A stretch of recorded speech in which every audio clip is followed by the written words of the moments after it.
At South Carolina defensive front, what they did against Arkansas, what's been the take?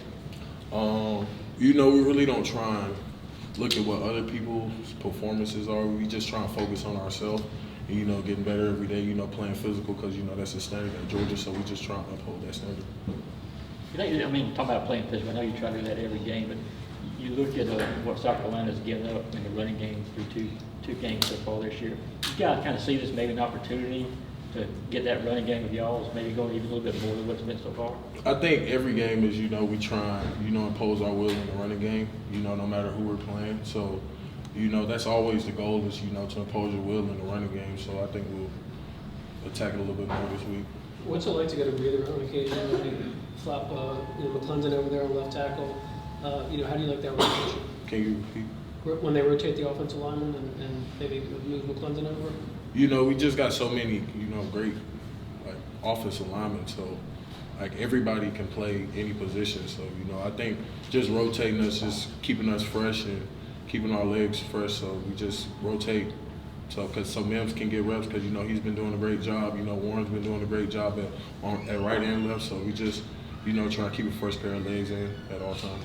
How hard is that, just from your perspective, for Warren to be moving like that? And what do you think of the job he's done? I wouldn't say it's a hard job because that's what we came here to do. We both of us play tackle. I rotated a little bit on both sides last year, so I know how he feels. But it's something you just get used to doing. It's adjustments. It's part of the game plan, so you just gotta stick with it. How have you seen Demarius kind of handling his opportunities when he's able to get in there right tackle? He's doing great. Mims has evolved so much over the past year. It's crazy. It was way faster than me because my first year here, it took me a little while to get used to it. But him, he just came in ready to work and he got after it. Where has he evolved the most, kind of from your perspective? I would just say really the maturity part of it.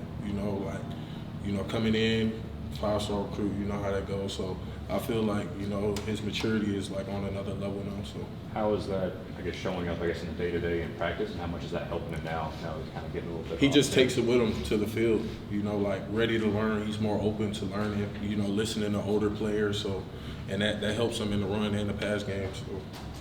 I'm trying to remember, have you made the trip over to Williams-Brice before? Williams. To South Carolina Stadium, to Columbia. My freshman year. You did make it over there. Just what's your thoughts on playing on there? It's known to be a loud place. Pretty crazy about the Gamecocks over there. It's the first true road game for you guys this year, SEC road game. How do you feel about that? I really didn't get a real experience my first time because it was during COVID. So, right. I'm excited to play. SEC game. Stadium's always going to be rocking. Two SEC opponent teams going at it. So. What's been the craziest environment you've been in? Tennessee. Tennessee? Loudest stadium I ever played in. Yeah. Okay. It's a crazy game.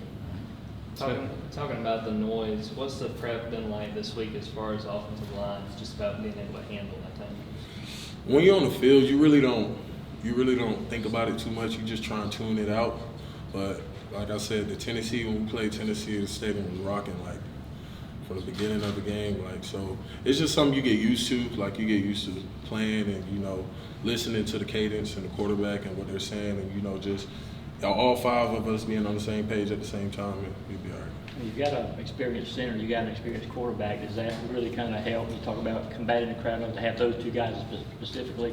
Yeah, it definitely helps because when it comes to communication, they overly communicate, so that helps a lot.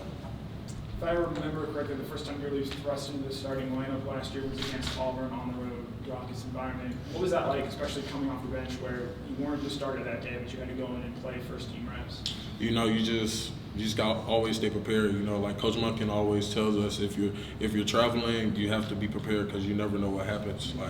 Anybody can go down at any time, and you never know when your name is going to be called. So you just always got to be in tune with the game and know what's going on and be ready. As a young player, is it hard to sort of get to that mindset? Given I'm sure in high school you're playing all the time, and then you come here and it's certainly an adjustment to not starting right away. It's an adjustment, but I wouldn't say it's nothing too crazy to get used to because you coming in, you got new things to learn. It's a whole new system, more than likely. So you just try and learn from the older guys and just wait your turn. It appears Kendall Milton is getting more, I don't know if it's confidence, but it seems like he's running more confidently. What are you seeing from Kendall Milton in the run game specifically? All our running backs are explosive. You know, Kendall, he's running very well. You know, his weight's good. You know, he's a powerful running back. So I plan on seeing more of him, like, you know, downhill running and just getting after it. We talked to Brock about Darnell and specifically the way he blocks. Just as an offensive lineman, what's it like seeing a tight end that is going to take on those kind of blocks and handle guys like that? You're not going to find another tight end that size in the SEC that's that physical. That's as simple as you can put it. Like, he's a great dude, amazing football player, and he's just huge. Like he doesn't shy away from contact. He loves contact, and he's going to go after it every time. Whenever he gets a chance, he's going to try and take your head off every time. You just mentioned how communication is going to be very important, especially in a road environment where it's going to be really loud. Through the first 2 weeks with the starters and the rotation guys, have you seen just improvement with the connection and communication between you guys? Yeah, I think practice is a big role in, like, with us and the noise, because we practice with the crowd noise in practice. So we get used to it sometimes. Like, they'll turn the speakers up to where you can barely hear yourself think. So I believe that transitions to the game, and it helps a lot. And what are your initial thoughts on guys on the D-line from South Carolina that you've seen from film? You just mentioned 5-star recruits. They got Jordan Birch on the other side. Yeah, I had a chance of playing, you know, like I said, my freshman year we went down there. I had a chance of playing against a few. I mean, you know, they have a great program as a whole, you know, new coaching staff. So, you know, they still, like, got some things to get used to. I really don't know too much about, like, their system or what's going on, but, you know, they have great players, great talent. You know, we just got to go in ready every day to work. Hey, off the field question, Greg, do you still ride dirt bikes, or have you been forbidden to ride that anymore? A long time ago, I gave that up. You had to give that up? Yeah, I had to give it up. You miss it? Sometimes, you know, but, you know, I gave it up right before I got to college. So, you know, it was just hard for me because I grew up around it. So it was always around me. So I remember that. It's a hard thing to give up, but something that had to be done. Are you a morning person? What do you think about 12 p.m. kickoff? It doesn't. Whenever they're ready to kick off, they can kick it off at 6 a.m. I'm going to be there ready. So, no matter what time it is, I'm always ready. You like being able to get back at Athens, in Athens with the sun still up occasionally? I really don't really think about the post game too much. You know, I be so amped to play. It don't matter. Like I said, it don't matter what time. I'm always trying to get after it. Sort of to that point, what's the excitement like just for you to get in SEC play, to get that started? You know, it's exciting. You know, like SEC, you know, powerful conference. I just love the physicality that everybody in the SEC plays with, you know, because that's what we pride ourselves on. So we just go in every week, no matter who we play. But in the SEC, you know, you got to step it up a notch because you know they're going to play physical because they're in the SEC with you. So, you know, it's just a battle at that point. You mentioned Demarius kind of maturing after coming in as a 5-star recruit. He's not the only 5-star recruit you guys have. What is the process like of, I guess, kind of resetting expectations for guys when they come in so highly touted out of high school? It's really on the person that's coming in, I would say, just because of how you got to switch your mindset from playing to going to a whole new system and learning everything. Like it's basically like a fresh start. So you got to learn new calls. You don't know what's going on. You know, it's faster. You know, like you running from drill to drill. Some people, you know, like 5-stars, you know, they run their schools half the time. So they really never been pushed. So it's like it's a learning process. You know, just being able to take coaching and everything. So.